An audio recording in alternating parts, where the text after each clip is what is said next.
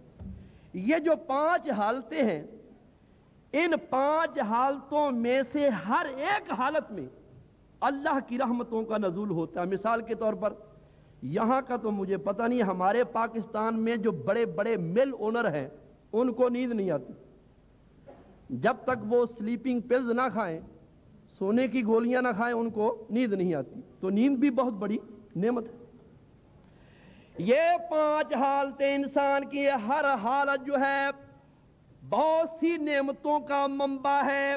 اگر ان حالتوں میں سے ہر حالت کا ہم شکریہ ادا کرنے لگے، ہماری زندگی ختم ہو سکتی ہے، شکریہ ادا نہیں ہو سکتا۔ اللہ نے 5 نمازیں ہمیں دی ہیں، اے میرے محبوب کی امتیوں، اگر 5 نمازیں پڑھو گے تو 5 حالتوں کا خود بخود شکریہ ادا ہو جائے گا۔ کتنی حکمتیں ہو گئی؟ 7، 8ویں حکمت، جب انسان پر موت کے بادل منڈلاتے ہیں تو اس وقت سے لے کر قیامت کے دن جنت میں داخل ہونے تک 5 مصیبتوں کا سامنا کرنا پڑتا ہے۔ پہلی مصیبت یہ جاں کنی کا وقت، یہ بڑی سخت مصیبت ہے۔ امام غزالی رحمت اللہ تعالی علیہ فرماتے ہیں، آپ نے ارشاد فرمایا، نبی پاک علیہ السلام کا ارشاد ہے، جاں کنی کا وقت اتنا سخت ہے، جس طرح کسی کو 300 تلواریں ماری جائیں اتنی تکلیف ہوتی ہے، تو جاں کنی کے وقت اتنی تکلیف ہوتی ہے۔ امام جلال الدین سیوطی رحمت اللہ، نعرہ رسالت، نعرہ رسالت، مفکر اسلام، مفکر اسلام، پیر طریقت، شہزادہ رسول، مفکر اسلام، حضرت پیر سید عبد القادر جیلانی، تشریف رکھیے۔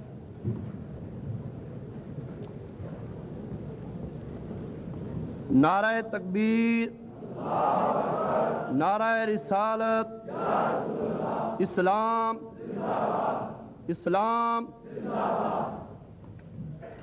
علماء اہل سنت، علماء اہل سنت۔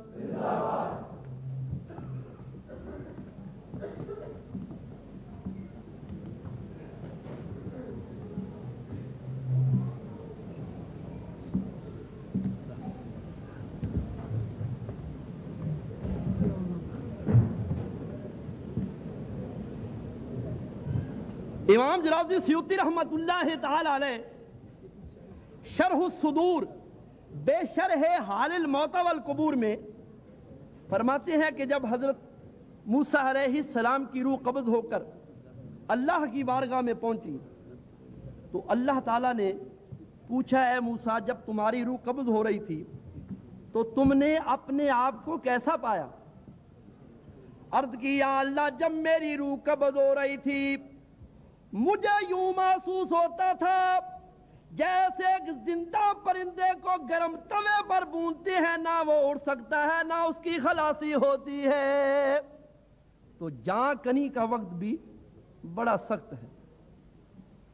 اور اس کے بعد عذاب قبر، حدیث پاک میں آتا ہے جو نماز نہیں پڑھتا، بولو کون؟ جو نماز نہیں پڑھتا، جب وہ قبر میں جاتا ہے اللہ اس پر ایک ایسا سام مسلط فرما دیتا ہے جس کے 70 پاؤں، اور ایک پاؤں اگر مرنے والے کو مارے تو 70 کا زمین کے اندر دسا دیتا ہے۔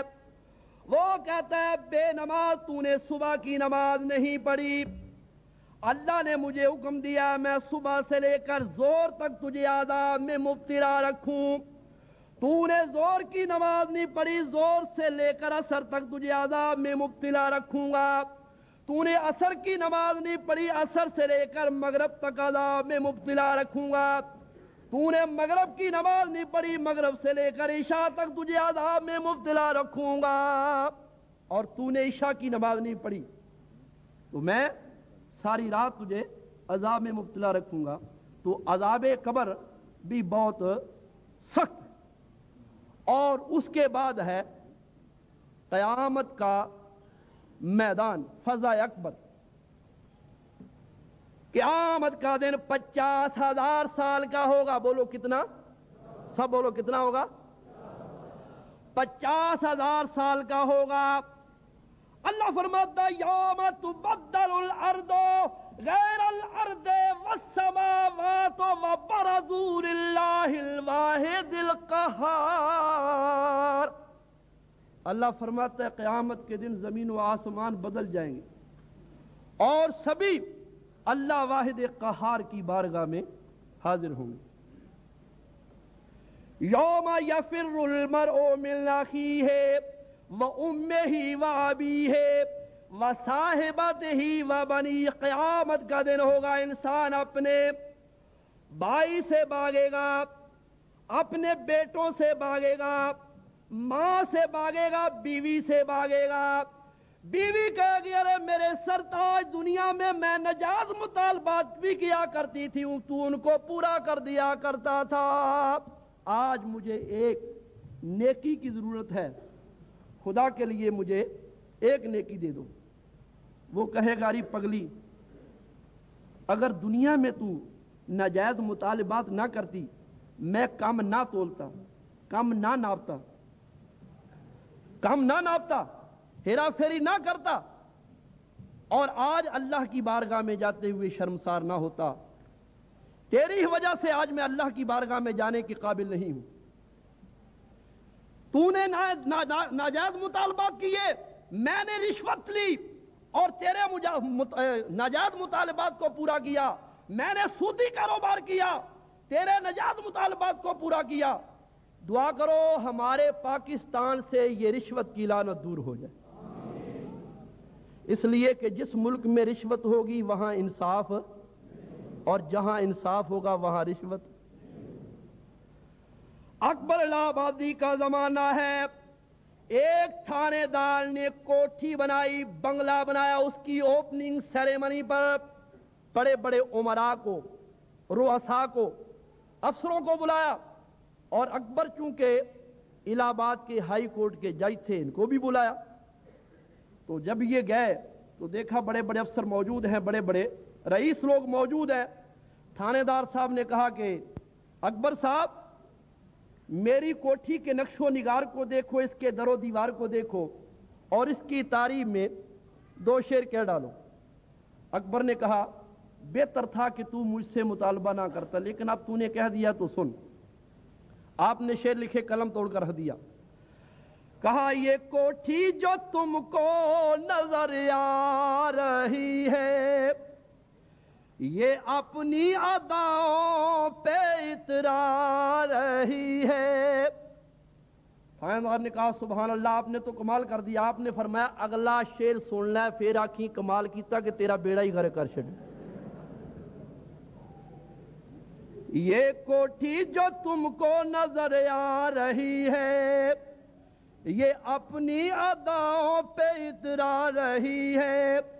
اگر اس کے گملے کے پھولوں کو سونگو تو خون غریباں کی بو آ رہی ہے، تو خون غریباں کی بو آ رہی ہے. اور چوتھی مصیبت ہوگی پل صراط. 15,000 سال کی راہ. شیخ محقق رحمت اللہ تعالی فرماتے 5,000 سال چڑھائی، 5,000 سال ہموار راستہ، 5,000 سال ڈلوار راستہ. اور کوئی انسان ایسا نہیں جس کو پل صراط کے اوپر سے نہ گزرنا ہوگا. اور 5ویں مصیبت ہے جنت کا دروازہ بند ہونا. نبی پاک علیہ السلام نے فرمایا من حافظ علی الصلوات اکرم اللہ بخمس خصال. جو 5 نمازیں پڑھے گا اللہ تعالیٰ اس کو 5 انعام دے گا. یرفع اللہ عنہ دیک الموت وعذاب القبر ولا یؤتیہ اللہ کتابہ بیمینہ وَيَمُرُّ عَلَى الصِّرَاطِ كَالْبَرْقِ وَيَدْخُلُ الْجَنَّةَ بِغَيْرِ حساب۔ نبی پاک علیہ السلام نے فرمایا جو پانچوں نمازیں پابندی کے ساتھ پڑھے گا، حضور نے فرمایا جہاں کری کا وقت آسان ہوگا، عذاب قبر نہیں ہوگا، قیامت کے دن اس کا نامہ اعمال دائیں ہاتھ میں آئے گا، پرصراط کو بجلی کی طرح پار کر لے گا اور جنت میں بغیر حساب کے داخل ہوگا۔ اللہ تعالی ہم سب کو پانچوں نمازیں پڑھنے کی توفیق عطا فرمائے۔ آج جتنے بھی سال میں بیٹھے ہوئے ہیں سب ہاتھ کھڑا کر کے یہ وعدہ کریں جب تک زندہ رہیں گے پانچوں نمازیں جس نے پڑھنی ہے وہ ہاتھ کھڑا کرے، جس نے نہیں پڑھنی وہ ہاتھ کھڑا نہ کرے۔ اب دیکھتا ہوں کس نے ہاتھ نہیں کھڑا کیا۔ اللہ تعالیٰ سب کو پانچوں نمازیں پڑھنے کی توفیق عطا فرمائے۔ واخر دعوانا الحمدللہ رب العالمین۔